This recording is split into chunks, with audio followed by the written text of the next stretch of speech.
This video is on adding and subtracting algebraic fractions, and it's part 2. So the last video was just on algebraic fractions, probably the simplest kind of algebraic fraction, where you have only, say, one term in the numerator, so maybe x on 2 plus 3x on 4. That's the kind of question we did in the last video. But this video, slightly, oops, let me get rid of that, slightly harder than the first video. And what you'll notice in this video is we have two terms in the numerator, So that doesn't really change our process that much, but I thought I'd do a separate video on it just so that it is super clear. Notice my pen is a bit fat. Can I change the thickness? Let's see if that works. This one finer? No. It's probably too fine. Thickness, here we are. Alright, done.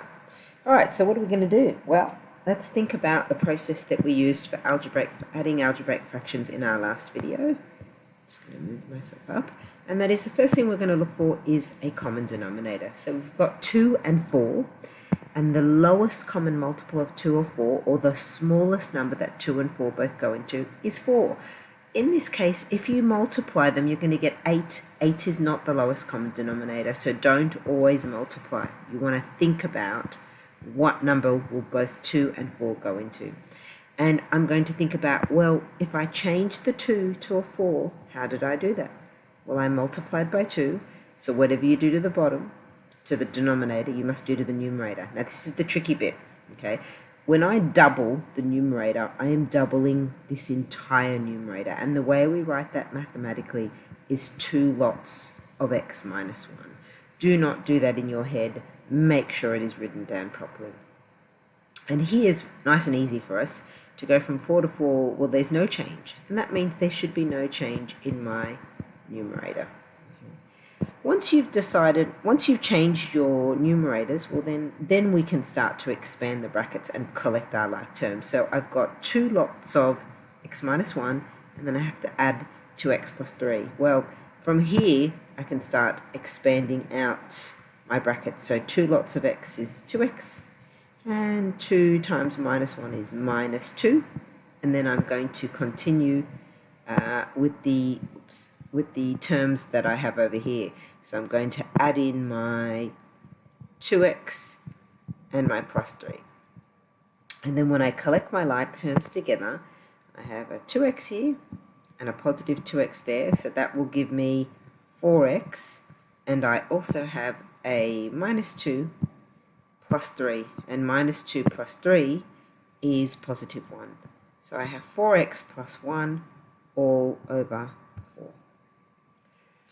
So we'll do one more question together. And once again, if you look at the second example, I've got 2 terms in the numerator, 2 terms in the numerator. So the process is exactly the same as before, which is I want to form a common denominator. I don't like that one. It's got the same denominators as before. It's a bit boring. Let's find another question in the notes. Let's have a look up the top.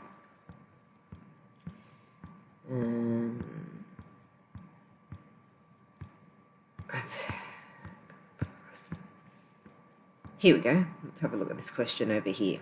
Okay, so we can see, just like the question before, we've got two terms in the numerator. So I need a common denominator for 4 and 3. Well, I can see that 12 is a good common denominator, or it's the lowest common denominator of 4 and 3. And then to change from 4 to 12, I'm going to times by 3. So I'm going to times the numerator by 3 as well. So I want 3 lots of 5x minus 2.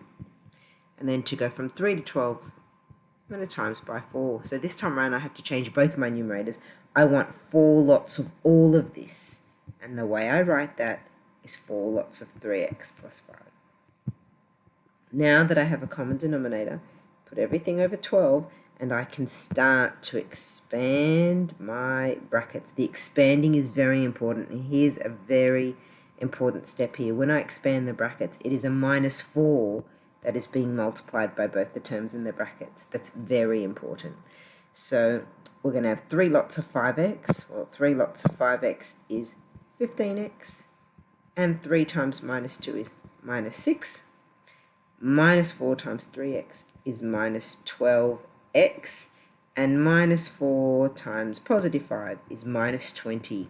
So over, looking like a 20, over here are the two places where students will make the biggest mistakes. They will get their signs wrong and they'll write 12x or positive 20, but it is not.